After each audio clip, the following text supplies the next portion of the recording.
సినిమాల పరంగా successful heroine అయ్యారు, ఇక రాజకీయాల పరంగా మీరు సక్సెస్ అయ్యాను అనుకుంటున్నారు? ముఖ్యంగా చెన్నారెడ్డి గారు, ఆయన అప్పుడు అగేమ్మా మీ సేవ అంతా కళాకారులకైనా మీ రాజకీయాల్లోకి రావాలి అని అప్పుడు ఇందిరా కాంగ్రెస్ మీకు టికెట్ దుగ్గిరాల నుంచి ఇస్తున్నాం. దుగ్గిరాల నేను పెరిగిన ఊరు, అది ఎవరి మీద? జగ్గయ్య గారి మీద.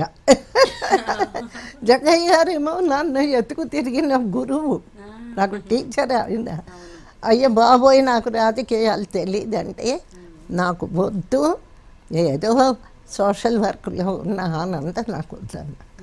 ఆ తర్వాత 83లో ఇదేది ఎన్టీ రామారావు గారు తెలుగుదేశం అధికారంలోకి వచ్చాక ఇందిరాగాంధీ గారి దగ్గర నుంచి ఫోను, అప్పుడు కాంగ్రెస్, అప్పుడు రాజశేఖర్ రెడ్డి గారు ప్రెసిడెంట్, ఆయన ఫోన్ చేశారు. ఇందిరాగాంధీ గారు ఫోన్ చేసి రమ్మంటే 86లో అప్పుడు డైరెక్ట్ రాజకీయాలు కాంగ్రెస్ పార్టీకి.